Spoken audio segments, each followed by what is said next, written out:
اتنا ذلیل کر کے ہرایا یزید کو کہ آج بھی امام حسین کی محفل سجانے والا بندہ کہتا ہے کہ کیا کہنے میرے بادشاہ حسین تیری وسعت کے، کہ پوری کائنات کے اندر اتنے لوگ یزید کے نام پر جینے کو تیار نہیں جتنے لوگ تیرے نام پر مرنے کو تیار ہیں۔ پوری کائنات کے اندر اتنے کسی کے گھر نہیں جتنے میرے پیر حسین کے گھر ہیں، اتنے کسی کے نوکر نہیں جتنے میرے پیر حسین کے نوکر ہیں، اتنے کسی کے غلام نہیں جتنے میرے پیر حسین کے غلام ہیں۔ کسی نئے مجمع میں جا کر میں نے کبھی نہیں کہا کہ میں آپ کے مزاج سے واقف ہوں یا نہیں، اس لیے کہ مجھے پتا ہے کہ پوری کائنات کے اندر حسین حسین کرنے والوں کا مزاج ایک ہی ہوتا ہے۔ اللہ اکبر۔ یزید چند ڈہندہ راج کر گئے، یزید چند ڈہندہ راج کر گئے، غلط مسلط رواج کر گئے، اور یزید کتے دی موت مر گئے، حسین رب دا معراج کر گئے۔ امام علی مقام امام حسین نے اپنی بہن سیدہ زینب سے جب آخری ملاقات کی تو آپ کا انداز یہ تھا کہ جیسے ہی اپنی بہن سیدہ زینب کے پاس پہنچے، بہن نے اپنے بھائی کے پہلے گلے کو چوما، پھر زلفوں کا بوسہ دیا۔ امام علی مقام امام حسین نے فرمایا، بہن پہلے جب میں آتا تھا تو تو میری پیشانی کو چومتی تھی، پیشانی کا بوسہ لیا کرتی تھی، آج تو میرے گلے کو کیوں چوم رہی ہے؟ آج میری زلفوں کا بوسہ کیوں لیا ہے؟ آج انداز بدلا ہوا کیوں ہے؟ بہن نے روتے ہوئے کہا، بھائی یہ ہماری آخری ملاقات ہے، آج ہماری آخری ملاقات ہے، آج کے بعد ہم ایک دوسرے سے ملاقات نہیں کر پائیں گے۔ تم سانسیں لیتے تو جاؤ گے لیکن جب واپس پلٹو کے تو یہ سانس نہیں چل رہی ہوگی۔ وہ اس لیے کہ آج میری ماں سیدہ فاطمہ الزہرا میرے خواب میں آئی تھی، انہوں نے آ کے مجھے بتایا تھا کہ آج تیرے بھائی امام حسین کا آخری دن ہے، آخری ملاقات ہے، رج رج کے اپنے بھائی کو دیکھ لینا، رج رج کے اپنے بھائی کا دیدار کر لینا، آج تیرے بھائی کا آخری دن ہے، امت میرے حسین کے گلے کو کاٹ لے گی اور حسین کے سر کے بال خون سے لت پت ہو جائیں گے۔ میں تجھے بتانے کے لیے آئی ہوں کہ زینب صبر کا دامن ہرگز نہ چھوڑنا، صبر کا پلہ ہرگز نہ چھوڑنا، اس لیے کہ ان اللہ مع الصابرین، اللہ تعالیٰ صبر کرنے والوں کے ساتھ ہوتا ہے۔ امام نے خیمہ چھوڑا، صبر کو اپنے کلیجے سے لگایا، علی المرتضیٰ شیر خدا کے حوصلے کو اپنا سینہ بنایا، بیٹھ گئے گھوڑے کے اوپر، پکڑ لی لگام، ایسے پکڑا جیسے کائنات کا سارا نظام مٹھی میں آ گیا ہو۔ کربلا کی سرزمین پر حسین کی تلوار نیام سے باہر نکلی، آئے بھوکا ہے حسین، پیاسا ہے حسین۔ یزید کہنے لگے، جوان بیٹے کی جوانی لٹ گئی، حسین کی کمر ٹوٹ گئی ہوگی، قاسم کا شباب لٹ گیا، حسین کا جگرہ پھٹ گیا ہوگا، علی اصغر کو مار دیا گیا، حسین کا دل مردہ ہو گیا ہوگا، ہار گیا ہوگا، بھوک اور پیاس کی وجہ سے کمزوری نے حسین کو گھیر لیا ہوگا۔ اس سوچ کی بنیاد پر کہ حسین ہم سے لڑ نہیں سکتے، سارے دشمن ٹوٹ پڑے، لیکن جب امام حسین نے اپنی تلوار کو ہوا میں لہرایا تو یزیدیوں کی گردنیں ایسے کٹ رہی تھیں جیسے گاجر مولی کٹ رہی ہو۔ علی کے شیر کی تلوار پورے میدان میں چھا گئی۔ جب حیدر کرار کا شیر یزیدیوں پر حملہ آور ہوا تو یزیدیوں کے لاشوں کے ڈھیر لگ گئے۔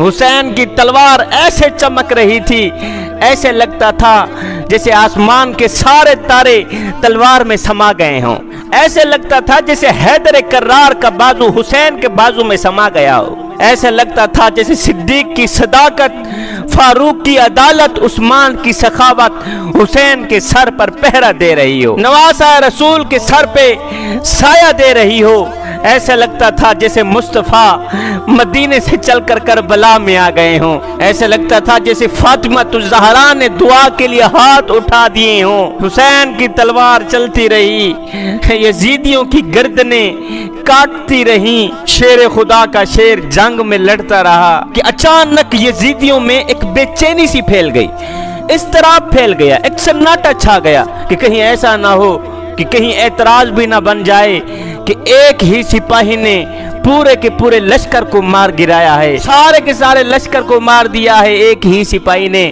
یزیدیوں میں ایک دم بے چینی سی پھیل گئی، ایک ہلچل مچ گئی، سناٹا چھا گیا۔ کسی نے کہا، اے حسین ابن علی، آپ ہمیں مدد کی اجازت دیجئے۔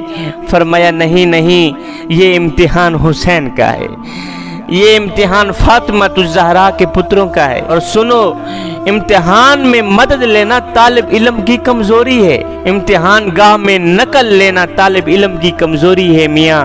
ہاں میں نے مدد لی تھی جب فاطمہ الزہرا کی گود میں تھا، میں نے مدد لی تھی جب علی کے آنگن میں تھا، میں نے مدد لی تھی جب تربیت گاہ میں تھا، لیکن سنو، ایگزامینیشن ہال میں مدد مانگنا جرم ہے۔ پھر پتہ چلا کہ امام علی مقام امام حسین درس گاہ میں نہیں تھے، امتحان گاہ میں تھے، اور بتا رہے تھے کہ یزیدیو دیکھو، جو علی نے سکھایا تھا میں سیکھ چکا ہوں، جو نبی نے بتایا تھا میں بن چکا ہوں۔ تلوار چلتی رہی، یزیدیوں کے سر کاٹتی رہی، ایک دم یزیدیوں میں بے چینی سی پھیل گئی، اضطراب پھیل گیا کہ اس تلوار کو روکو، یہ تلوار تو گاجر مولی کی طرح کٹتی چلی جا رہی ہے۔ اور ناتانو، جس تلوار کو پیاس نہ روک سکی، جس تلوار کو بھوک نہ روک سکی، جس تلوار کو علی اکبر کی جوانی نہ روک سکی، جس تلوار کو قاسم کا لوٹا ہوا شباب نہ روک سکا، وہ تلوار بھلا کیسے رک سکتی ہے؟ حسین کی تلوار چلتی رہی، چمکتی رہی، یزیدیوں کی گردنیں کٹتی رہی، صفایا ہوتا رہا۔ اب اس تلوار کو کوئی نہیں روک سکتا، اب اس تلوار کو کوئی نہیں روک سکتا۔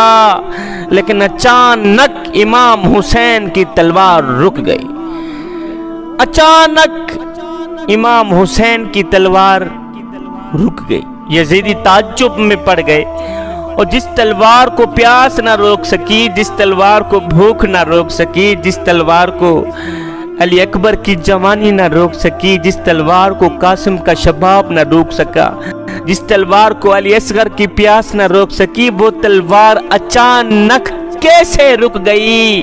اس لیے کہ نماز کا وقت ہو گیا تھا۔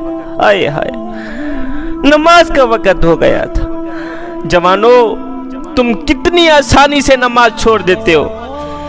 ہائے، آگے دشمن ہے، پیچھے دشمن ہے، دائیں دشمن بائیں دشمن، حسین کی تلوار چل رہی ہے، یزیدیوں کے گلے کاٹ رہی ہے۔ اچانک امام حسین کی تلوار رک گئی، اس لیے کہ نماز کا وقت ہو گیا تھا۔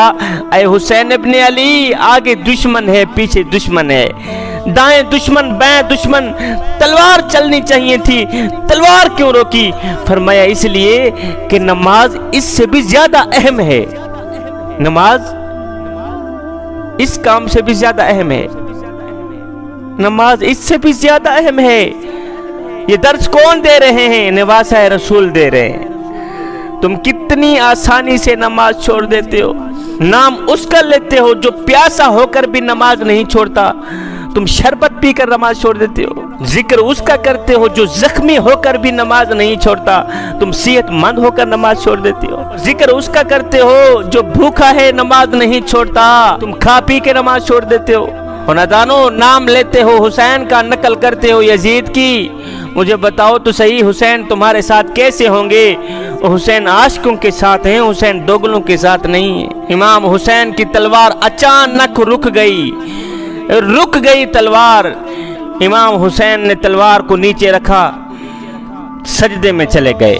جب امام حسین سجدے میں گئے تو یزیدیوں نے سوچا کہ اگر یہ نماز پڑھ کر فارغ ہوئے تو پھر ہم مارے جائیں گے، پھر ہم کچلے جائیں گے، ایک بار پھر قوت حیدر کرار کا جلوہ دیکھنے کو ملے گا، پھر خیبر شکن کا بیٹا یزید شکن بن کر ابھرے گا۔ اب یزیدیوں نے فیصلہ کیا، ظالموں نے فیصلہ کیا کہ اس سے پہلے امام حسین نماز سے فارغ ہوں، سلام پھیرنے سے پہلے ہی اسے مار دو، سلام پھیرنے سے پہلے ہی اس کا سر تن سے جدا کر دو۔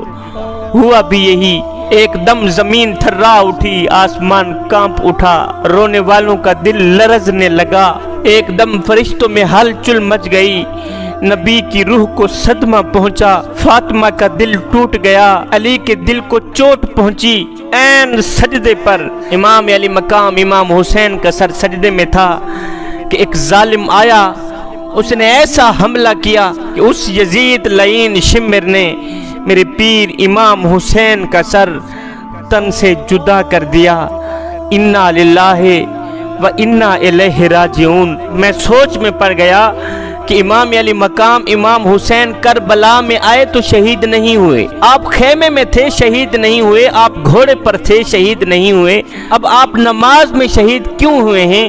اس لیے کہ آپ ہمیں سبق دے کر گئے ہیں کہ نبی کی امتیوں، جو سجدے کی حالت میں مرے گا وہ حسینی بن کر مرے گا، جو نماز کی حالت میں مرے گا وہ حسینی بن کر مرے گا۔ حضرت امام زین العابدین کربلا کے یہ وہ شخص ہیں جنہوں نے سارا منظر اپنی آنکھوں سے دیکھا ہے۔ تاریخ گواہ ہے، اتنے دکھ کسی کو نہیں پہنچے جتنے دکھ زینب اور زین العابدین کو پہنچے ہیں، اتنی تکلیفیں کسی کو نہیں پہنچی جتنی تکلیفیں زینب اور حضرت زین العابدین کو پہنچی ہیں۔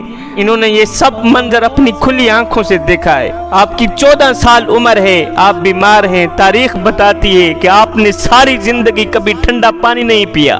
آپ جب بھی ٹھنڈا پانی پیتے تو تڑپ کر کہتے ہائے میں نہیں پیتا ٹھنڈا پانی، اس لیے کہ جب میں ٹھنڈا پانی پیتا ہوں تو مجھے اصغر کی پیاس یاد آ جاتی ہے۔ آپ جب بھی ٹھنڈا پانی پیتے تو نیچے پھینک دیتے، کہتے مجھے علی اصغر کی پیاس یاد آ جاتی ہے، جب میں ٹھنڈا پانی پیتا ہوں مجھے علی اصغر کا تڑپنا یاد آ جاتا ہے۔ اس سوچ کی بنیاد پر آپ نے ساری زندگی ٹھنڈا پانی نہیں پیا۔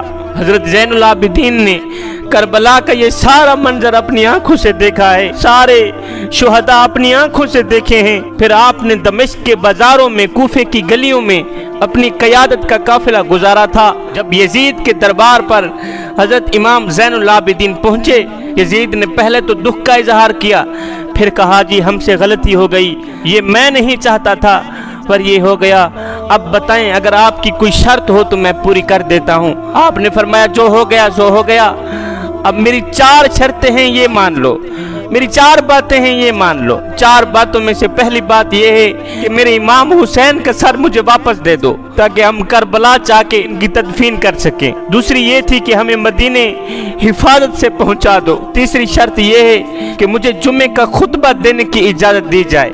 چوتھی شرط یہ ہے کہ قاتلان حسین جو ہیں انہیں میرے سپرد کر دیا جائے۔ یزید نے کہا ہاں جی کس نے حسین کو قتل کیا ہے؟ کسی نے کہا جی خولی نے قتل کیا ہے۔ خولی نے کہا میں نے قتل نہیں کیا، فلاں نے قتل کیا ہے۔ فلاں نے کہا جی میں نے قتل کیوں کرنا تھا، یہ تو شمر نے قتل کیا ہے۔ شمر نے کہا جی میں نے قتل نہیں کیا، میرا کون سا حسین نے کچھ بگاڑا تھا، قتل تو اس نے کیا ہے جس کی حکومت کو خطرہ تھا۔ اب یزید کہنے لگا حضرت یہ شرط تو آپ کی پوری نہیں ہو سکتی، یہ بات تو پوری نہیں ہو سکتی، لہٰذا آپ دمشق کی سب سے بڑی جامع مسجد میں خطبہ دے سکتے ہیں۔ پھر خطابت تو ان کے در کی لونڈی تھی، پھر خطابت تو ان کے در کی کنیز تھی۔ جب امام زین العابدین نے خطبہ شروع کیا، خطاب شروع کیا، بیان شروع کیا، اہل بیت کے جب فضائل بیان کیے تو مسجد میں بیٹھا ہر شخص زار و قطار رونے لگا، تڑپنے لگا۔ ہر کسی کو روتا دیکھ کر یزید نے کہا اوہو یہ تو سب زین العابدین کا ساتھ دینے والے ہیں۔ تو یزید نے فوراً ہی مؤذن کو اشارہ دیا کہ جلدی اٹھ کر اذان شروع کرے۔ ابھی زین العابدین خطاب فرما ہی رہے تھے کہ مؤذن نے اٹھ کر اذان شروع کر دی۔ مؤذن نے کہا اللہ اکبر اللہ اکبر۔ زین العابدین نے فرمایا ہاں اللہ بڑا ہے، اللہ بڑا ہے۔ کہا اشہد ان لا الہ الا اللہ اشہد ان محمد رسول اللہ۔ جب نام محمد کا نام اذان میں آیا تو حضرت امام زین العابدین نے فرمایا یزید دیکھ تو صحیح، ہواؤں میں، فضاؤں میں، اذانوں میں آج بھی دیکھ تیرے نانے کا نام آ رہا ہے یا میرے نانے کا نام آ رہا ہے؟ کہا اللہ بہت بڑا ہے، تم نے اپنی زبان سے گواہی دی ہے، ہم نے اپنے خون سے گواہی دی ہے کہ اللہ بہت بڑا ہے۔ اقبال نے کہا یزید مٹ گیا، یزید کا نام و نشان مٹ گیا، یزید کا تشخص مٹ گیا۔ حسین کل بھی زندہ تھا، حسین آج بھی زندہ ہے، حسین قیامت تک زندہ رہے گا۔ ایک یزید نے جب امام حسین کے دانتوں پہ چھڑی مارنا شروع کی تو وہاں ایک صحابی موجود تھے جن کا نام حضرت ابو برزہ اسلمی ہے۔ حسین کے ہونٹوں پہ چھڑی مارتا دیکھ کر یہ بوڑھے صحابی اٹھ کھڑے ہوئے، آئے صحابی کی ٹانگیں کانپتی ہیں، بدن کانپتا ہے، اٹھ کر کہنے لگے او بدبخت اپنی چھڑی روک لے اپنی چھڑی، اس لیے کہ میں نے اپنی آنکھوں سے دیکھا ہے کہ ان ہونٹوں کو میرے حضور دن میں 1 بار نہیں 100 بار چوما کرتے تھے۔